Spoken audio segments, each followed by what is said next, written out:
கர்த்தராகிய இயேசு கிறிஸ்துவின் நாமத்தில் உங்களை அன்போடு வாழ்த்துகிறேன். இன்று ஆண்டவர் நமக்கு தரும் அற்புத வார்த்தை யாத்திராகமம் 33:19. எவன்மேல் கிருபையாயிருக்க சித்தமாயிருப்பேனோ அவன்மேல் கிருபையாயிருப்பேன், எவன்மேல் இரக்கமாயிருக்க சித்தமாயிருப்பேனோ அவன்மேல் இரக்கமாயிருப்பேன். Exodus 33:19.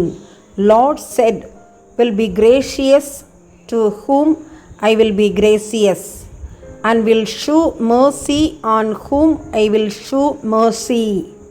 அன்பான சகோதர சகோதரிகளே, கர்த்தருடைய சித்தம் எப்படி பரலோகத்தில் நடக்கிறதோ அதுபோலவே பூலோகத்திலும் நடக்கும் என்று கர்த்தர் நமக்கு கற்றுக் கொடுத்த ஜெபம் சொல்கிறது. இயேசு கிறிஸ்து கெத்செமனே தோட்டத்திலே கூட, பிதாவே உமக்கு சித்தமானால் இந்த பாத்திரம் என்னை விட்டு நீங்கும்படி செய்யும் என்று ஆண்டவருடைய சித்தத்திற்கு ஒப்பு கொடுத்து ஜெபித்தார். பிதாவின் குமாரனான இயேசு, அவரை பற்றிய பழைய ஏற்பாட்டு ஏசாயா, சங்கீதம் மற்றும் பல தீர்க்கதரிசிகள் எழுதின தீர்க்க தரிசனங்கள் நிறைவேறும்படியாக அவருடைய வாழ்வில் அனைத்தும் நடந்தது. கர்த்தர் சிலுவையில் மரிக்க வேண்டும், மரித்து உயிர்த்தெழ வேண்டும், பின் பிதாவின் வலது பாசத்தில் உயிரோடு சென்று அமர வேண்டும் என்பது கர்த்தருடைய சித்தம். அவ்வாறாகவே நடந்தது.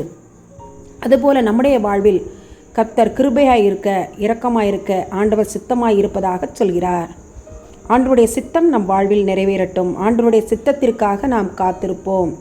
ஏற்ற சமயத்திலே ஆண்டவருடைய சித்தப்படி நம்முடைய வாழ்வில் சகலமும் நன்மையாக நடக்கும் என்று விசுவாசத்தோடு இந்த வசனத்தை அறிக்கை செய்வோம். ஆமன்.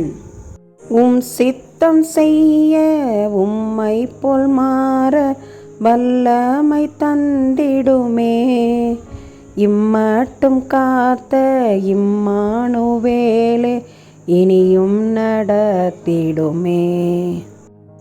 எங்கள் மேல் கிருபையாய் இருக்கிறவரே, இரக்கமாய் இருக்கிறவரே, பரமபிதாவே, இந்த அருமையான ஜெப நேரத்துக்காக ஸ்தோத்திரம்.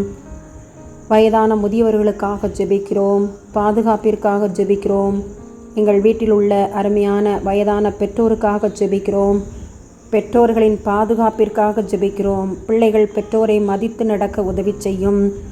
பூமியில் உன் வாழ்நாள் நீடித்திருக்க உன் தகப்பனையும் தாயையும் கனம் பண்ணுவாயாக என்ற வசனத்தின்படி பெற்றோரை மதித்து நடக்கிறவர்களாக, உயிரோடு இருக்கும் நாள் வரை பாதுகாக்கிறவர்களாக பிள்ளைகளை மாற்றும். முதியோர் இல்லங்களில் இருக்கும் முதியோர்களுக்காக ஜெபிக்கிறோம். கிருபைக்காக ஜெபிக்கிறோம். நீர் அவர்களை பாதுகாத்திருளும். இயேசுவின் மூலம் ஜெபிக்கிறோம் நல்ல பிதாவே. ஆமன். விடுகதை. உதடுகளோ லீலி புஷ்பம், கரங்களோ படிகப்பச்சை, அங்கமோ இந்திர நீல ரத்தினம், கால்களோ பசும்பொன் தூண்கள். நான் யார்? விடை நேசர்.